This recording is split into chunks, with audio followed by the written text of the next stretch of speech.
Voilà, je vous invite encore, merci à nos musiciens, je vous invite maintenant à lire encore 2 passages dans les Écritures auxquels nous ferons référence, comme le texte qui a été lu tout à l'heure par Paul. Je vous propose maintenant un texte dans l'Épître aux Galates. L'Épître aux Galates, c'est la région de la Turquie actuelle, qui s'est bien détournée de l'Évangile, bien qu'il y ait encore là-bas aussi des chrétiens.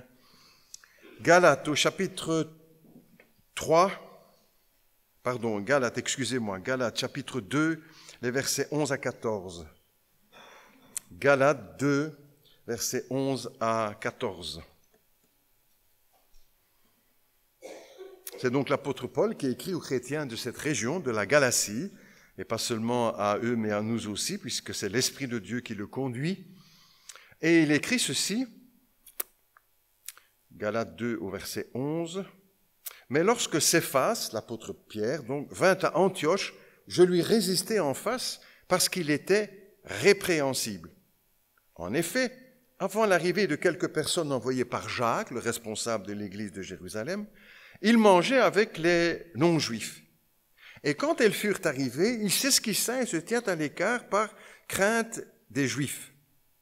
Avec lui, les autres Juifs usèrent de dissimulation, en sorte que Barnabas même fut entraîné dans leur hypocrisie. En voyant qu'il ne marchait pas droit selon la vérité de l'Évangile, je dis à Céphas, l'apôtre Pierre, en présence de tous, « Si toi qui es juif, tu vis à la manière des non-juifs et non à la manière des juifs, pourquoi forces-tu les païens à vivre comme des juifs ?» Et puis le texte qui fait référence sur notre série que je vous ai proposée depuis plusieurs dimanches, dans l'épître de Pierre, première épître de Pierre, chapitre 3, verset 15, « Sanctifiez dans vos cœurs Christ le Seigneur, étant toujours prêts à vous défendre avec douceur et respect devant quiconque demande raison de l'espérance qui est en vous, étant toujours prêts à vous défendre. » Ce dimanche, donc, nouvelle étape dans notre série, si vous le voulez bien, « Touche pas à ma foi ». Donc, dans l'esprit de défendre la foi chrétienne. Le but de cette série est d'analyser certaines objections qui sont faites contre l'Évangile et que certains veulent tenir comme de bonnes raisons pour ne pas se convertir ou ne pas venir à l'Église ou ne pas croire en Jésus-Christ. Alors, les objections faites sur la foi et y apporter réponse, pas seulement les énoncer, mais y apporter réponse, bien évidemment. Nous avons noté déjà ensemble, et je l'ai rappelé chaque fois parce que c'est un peu le moteur de cette série que je vous ai proposée, les idées fausses sur le christianisme sont le plus grand obstacle, l'obstacle majeur à la réception de l'Évangile. Des idées fausses sur le christianisme. Il y en a, n'est-ce pas, en abondance. Nous en avons retenu quelques-unes. Nous avons évoqué ensemble 4 idées fausses jusqu'à présent. C'était d'ailleurs un sujet que j'ai abordé il y a une quinzaine d'années et que j'ai repris, en modifiant, bien sûr, on ne sait jamais reprendre quelque chose après avoir donné sur une distance pareille. Le texte reste le même, bien sûr, hein, mais la présentation est différente. Tout d'abord, une première idée fausse, le christianisme est démodé. Une deuxième, l'évangile est une entrave à ma liberté. Une troisième objection, idée fausse, toutes les religions se valent. Ou encore une quatrième, la religion c'est l'opium du peuple, pour endormir les gens. Ce matin, nous verrons une cinquième objection, il y a des hypocrites dans les églises. Donc moi je ne me convertis pas, je ne viens pas à l'église. Et une sixième que nous verrons, Dieu voulant, dimanche prochain, la Bible n'est pas un livre fiable. Ce qu'on entend aussi. On pourrait évoquer encore beaucoup d'autres idées fausses sur le christianisme et sur l'évangile. Vendredi soir, à la rencontre d'instruction biblique, avec les jeunes, Loris, François et Nicolas, qui sont avec nous depuis plusieurs dimanches maintenant, l'un d'entre eux nous disait, moi je rends témoignage avec les collègues au travail, et l'un d'entre eux m'a dit, mais la crucifixion c'est une invention parce que les clous n'avaient pas encore été inventés.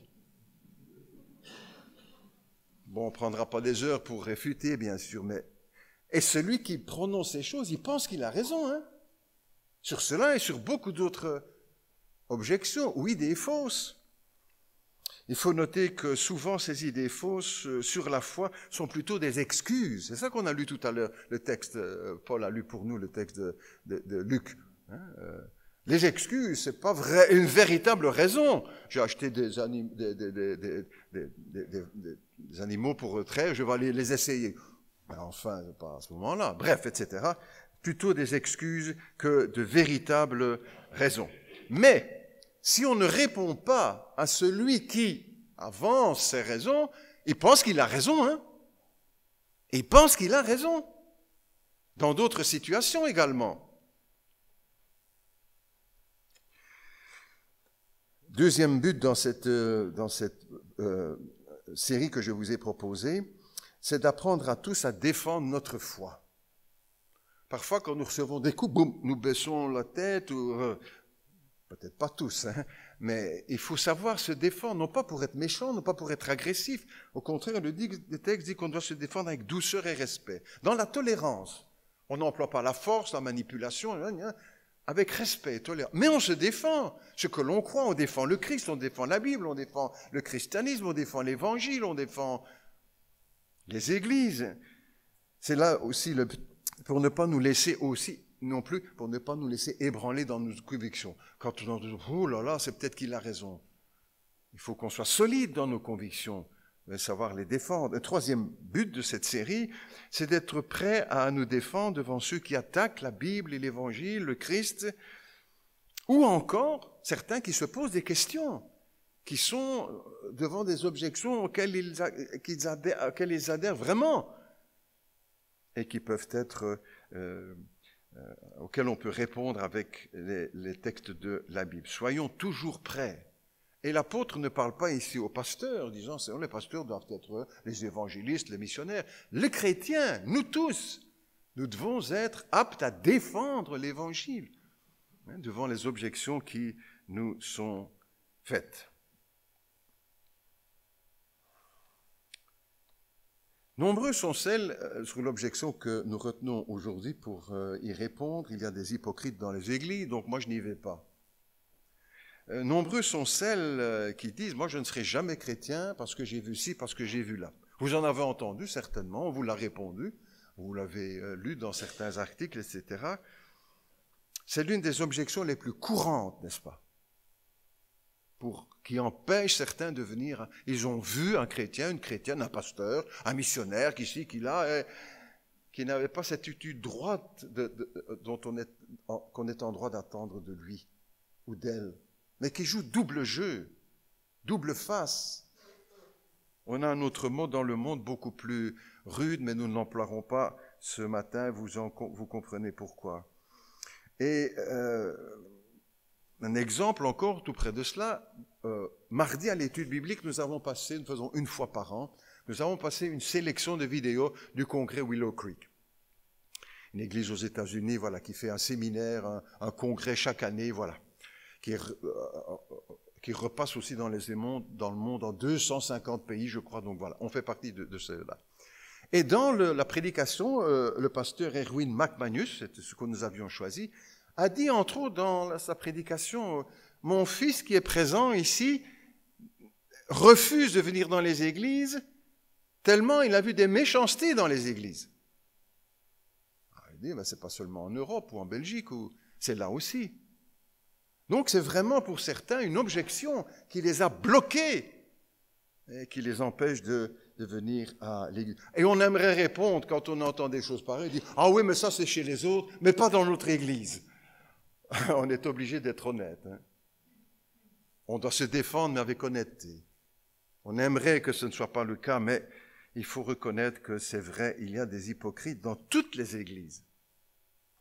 Et toutefois, pas seulement dans les églises, on va y revenir en avançant dans... Premier élément de réponse à cette objection, c'est tout d'abord que l'église, ce n'est pas le paradis. Certains s'imaginent ça, qui viennent à la foi ou qui découvrent la foi, ça va être merveilleux, on est maintenant chrétien, on connaît le Christ, on va rencontrer d'autres. Ça va être le paradis. Ben non, c'est pas le paradis, l'église. Hein. C'est pas encore le paradis. Et les gens pensent à tort, justement, que les chrétiens, ça doit être des gens parfaits. Mais ce n'est pas le cas, la Bible n'a jamais dit cela. C'est l'objectif que nous visons, être parfait comme l'apôtre a dit, comme la Bible le dit. Mais c'est que l'objectif, on est en route sur ce chemin. Nous n'avons pas encore atteint la perfection, et Jésus nous a prévenus d'ailleurs là-dessus. Je me souviens quand j'étais à l'Institut biblique, un des professeurs nous avait dit, un cours sur l'ecclésiologie, sur l'Église, M. Winston, qui m'a beaucoup apporté dans son enseignement, disait ceci, tout simplement. La première fois que Jésus va mentionner l'Église, mot Église, ecclésia, c'est dans Matthieu 16. Regardez dans vos Bibles, Jésus dit « Je bâtirai mon Église ». Matthieu 16. La deuxième fois où Jésus va parler de l'Église, c'est Matthieu 18, pour parler des problèmes dans les églises. Jésus n'a pas fermé les yeux sur la réalité de ce qui allait se mettre en place, l'Église. Il y aura des problèmes dans les églises. L'apôtre Paul aussi, qui a été fondateur de tant d'églises locales, était convaincu de cela, le savait quand il parle dans ces textes entre le fardeau qu'il portait de toutes les églises. Parce que quand il écrit à l'église aux Corinthiens, ah là là là là là là, c'était pas le meilleur, hein? J'étais déjà là. Et Paul, entre autres, à un moment donné, dans le livre des Actes, il fait venir vers lui un rendez-vous, il fait venir les anciens de l'église d'Éphèse. Et il leur donne encore quelques enseignements. Il leur dit, entre autres, « Il s'introduira parmi vous des loups ravisseurs. » Pas au XXIe siècle, déjà au 1er siècle, dans les églises.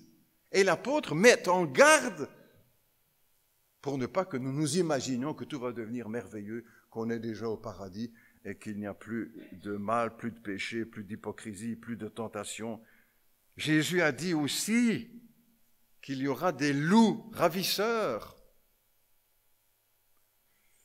qui ressemblent à des brebis, mais qui ne sont pas des brebis. Les 12 apôtres aussi ne cachent pas, n'est-ce pas, il ne nous est pas caché dans la Bible leur faiblesse, on va dire comme ça, leur faiblesse. Judas était un traître au milieu des 12 apôtres, tout près de Jésus. Il y avait un traître, un Judas hypocrite, qui va faire semblant qu'il aime Jésus, tout ça, et qui va le trahir avec un baiser. Même l'apôtre Pierre sera repris dans son attitude incorrecte, on va dire comme ça, pour ne pas toutefois... 3 fois qu'il renie Jésus, alors qu'il avait promis, compte sur moi, je serai là. Tous les autres vont te lâcher, mais moi, je suis là. Et puis devant la servante, sans mépris, qui dit, mais toi tu es aussi avec les... Mais je ne suis pas. 3 fois, qui va faire des imprécations. L'apôtre Pierre.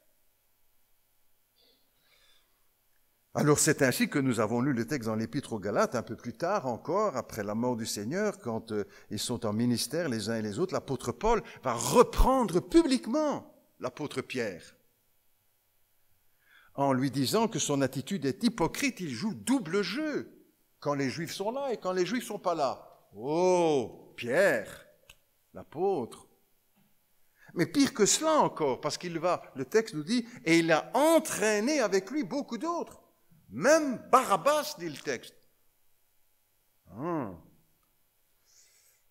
La Bible est honnête, vous savez. Elle ne cache pas les faiblesses des chrétiens, des apôtres ou des serviteurs, que ce soit dans l'Ancien ou dans le Nouveau Testament. Et nous devons retenir cette même honnêteté pour nous, quand nous nous examinons nous-mêmes ou quand nous examinons nos églises ou notre Église. Donc, premier élément, l'Église, ce n'est pas encore le paradis. Et nous avons été prévenus pour ne pas nous faire d'illusions. Ça n'excuse pas ce qui se fera de pas bien, on va dire comme ça. Mais c'est annoncé pour ne pas que nous perdions courage. La situation se retrouve aussi dans toutes les églises. Et il n'y a aucune raison que la nôtre soit épargnée, n'est-ce pas? Un deuxième élément, c'est que les églises, elles ne sont pas constituées seulement de chrétiens. d'hommes, de femmes, de jeunes gens, de jeunes filles, nés de nouveau, convertis à Jésus, qui ont compris l'Évangile et qui se sont donnés au Seigneur.